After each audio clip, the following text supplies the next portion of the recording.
My best friend Ginger and I met through our sorority and then discovered that our families lived on the same street. How we never met until college, I'll never know, but I'm glad we did.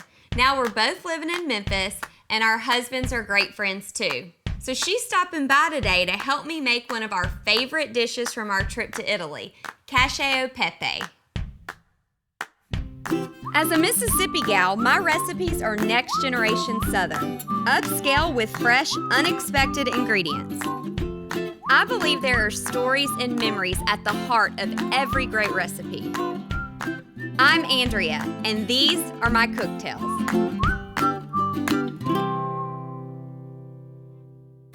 Do you remember when we were in Rome and we fell in love with this dish? Oh my gosh, it was so good. I love it when you make it when we're back. Well, we're about to make it now, so go ahead and grate that Parmesan for me because we're making little bitty Parmesan crisps. Do you remember the place that we had it? They had those little Parmesan bowls. Oh my gosh, I forgot about They those. were crisp bowls, so Those were so good. They were so good, Yes. so that's what we're doing today. So this is like the idea that I got to, instead of use the bowls, make the crisp. It's a little bit easier. Such a good idea. And what we're gonna do is we're just gonna put it on the parchment sheet, a little space from each other, and we're just gonna pat it down, just like this.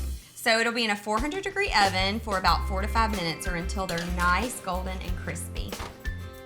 So Ginger, if you can believe it, that was the hardest part of the recipe, and it's over. Oh my gosh, that was so easy. It wasn't even So let's have a hard. drink to that. Cheers.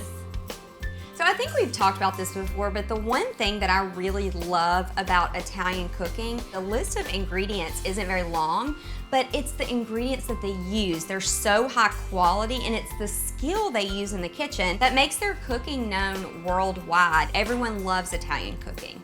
So the first thing that we're gonna do when making the pasta is to get very salty water boiling in a large pot. And if you'll just hand me that pasta there. Now, what kind of pasta is this? Grazie! Prego! Oh, no, you love when we speak Italian. It's so cute. So this is a bucatini pasta, and you know me with Italian words. I have no idea if I'm saying it right. It has a little hole in the middle. And what makes this so great is the sauce actually gets inside of the noodle as well as outside. And what I really, really love is it's thicker, and it gives it a great al dente bite. So I'm just gonna pour the pasta right into the water. And I'm gonna make sure it's all covered. It's gonna take it a while to go down. So you're just gonna push it down to make sure it all gets in the water.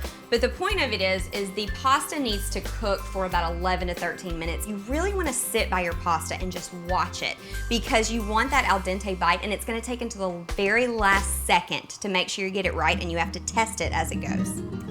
So Ginger, what was your favorite part of Rome? What'd you love? Oh my gosh. I love the fact that I was there on my 30th birthday. Yes. I loved the tours that we took and the fact that we got to see the Pope. That was so cool seeing the Pope. Like, what were the chances we were gonna see the Pope? And then when we were there, it was raining, but then the sun came out and the rainbow. rain. It just felt fake, didn't it? It was like a movie. So cool.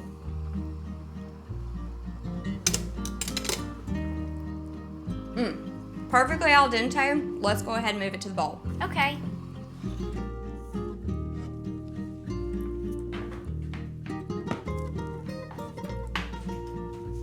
Okay, so we want to move these noodles to a warm bowl as quick as we can. It's all about timing this recipe. And the reason the bowl is warm is because we really want to make sure that we get that consistency when we start adding the cheese in. Now, you're gonna worry probably when you make this dish about the pasta water going in there. You want that pasta water. The starch from the pasta water helps the sauce stick to the pasta, and it actually helps create a sauce because all we have left are cheese and pepper. So if you'll just grab that for me. So we've got some Pecorino Romano cheese that we're just gonna pour in here, and then we're gonna add some black pepper, and then you've got your pasta. And you wanna do this really, really fast so it starts to melt the cheese. And then what's also gonna help it is we're gonna add the pasta water. So that is gonna help create a sauce. Just gonna keep going and stir that really, really fast. And that hot, starchy water is creating a sauce, but it's also melting the cheese. And the cheese is part of the sauce because all we have left is one ingredient. Can you believe how easy? I can't believe that there's only 2 ingredients in this pasta. Isn't it crazy? And what is so funny is so many people think there's heavy cream and butter in this dish, but the true Roman way is just cheese, noodles, and then the black pepper. So why don't you go ahead and start adding some black pepper in there for me? And this is a crucial part of the dish because, like I said, there's only 4 ingredients in here, so you really want a lot of black pepper in there. Do you remember when we had it in Rome, how much black pepper? So much. And it just made it so good. Perfecto. All right, so we're done with that. Just go ahead and grab the crisps for me. We're ready to plate up. All right, now just grab that spatula. All right, so I'm gonna put the pasta on the plate, and then I just want you to grab a crisp very lightly. Use the spatula? Okay. So I'm plating up here. We're just gonna put some pasta right on a plate. You have to be very delicate with those crisps because they are just tiny, tiny little pieces of cheese. So I just build our pasta just like this. And what I like to do, thank you for getting that for me, to plate it, I like to put this right on top and just kind of stick it up a little bit. And it's really pretty. And if it falls, that's okay. You can kind of lean it, but it just kind of turns into this beautiful little dish that just like the one that we had when we were in Rome. So pretty. So pretty.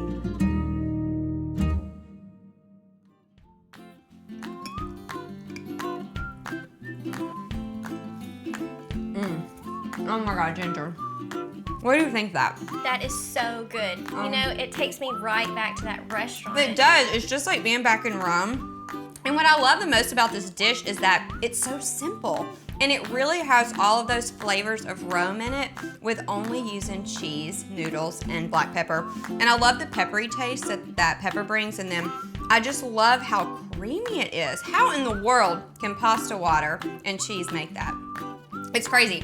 Anyways, I'm so glad that you joined me today in the kitchen. It was so fun reliving our Italian adventure, so cheers to that. Cheers. I will have you in this kitchen any day. For the full recipe, visit AndreasCooktales.com.